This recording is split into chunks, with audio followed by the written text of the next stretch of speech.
At First Mold, this workshop focuses on validation before mass production. Teams test how designs perform beyond CAD, confirming form, function, and feasibility under strict NDA and IP protection. Rather than relying on a single method, we select prototyping approaches based on what needs validation, whether geometry, performance, or assembly. CNC prototyping validates dimensional accuracy and function. 3D printing enables fast geometry and fit checks.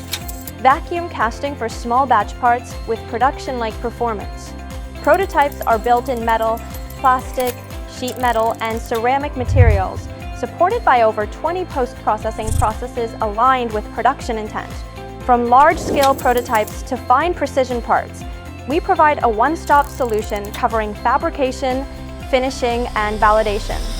Subscribe for more real factory walkthroughs and engineering insights from First Mold.